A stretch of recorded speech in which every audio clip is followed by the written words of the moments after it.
ইয়া দেখিছেনে আমাৰ ভিডিঅ'গ্ৰাফাৰে কেনেকৈ কণমানিজনীৰ হাতখনত ফুল বাচি আছে। নমস্কাৰ, মোৰ প্ৰথমটো মেহেন্দি মিনি ভ্লগলৈ আপোনালোক সকলোকে স্বাগতম।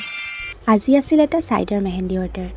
ব্ৰাইডৰ মেহেন্দি আঁকি আগতেই হৈ গৈছিল, সেইবাবে তেওঁৰ বায়েকে মেহেন্দি আঁকি আছিল আৰু ফটোশ্বুটো চলি আছিল।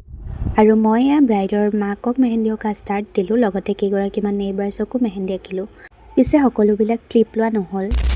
অলপ সময় পিছত ব্ৰাইডৰ ফ্ৰেণ্ডসকলো আহি পালেহি আৰু মই তেওঁলোকক মেহেন্দি অঁকা ষ্টাৰ্ট দিলোঁ।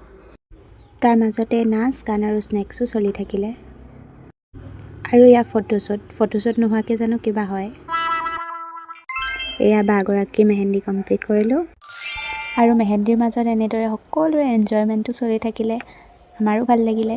বিশেষকৈ ব্ৰাইডগৰাকী, তেওঁৰ ছিষ্টাৰ আৰু ফ্ৰেণ্ডছসকল বহুত বেছি মৰমীয়াল আছিল, সেইবাবে আমিও বহুত এনজয় কৰিলোঁ। সকলোৱে যিহেতু মিনিমেল মেহেন্দিয়ে বিচাৰিছিল, সেইবাবে তেনেদৰে মই সকলোকে মিনিমেল মেহেন্দি আঁকি দিলোঁ। প্ৰায় 10 মান বজালৈকে মেহেন্দি আঁকি আমি তাত খাই বৈ ঘৰ আহিলোঁ। বাকী এয়াই আছিল মোৰ ফাৰ্ষ্ট মেহেন্দি মিনি ভ্লগটো।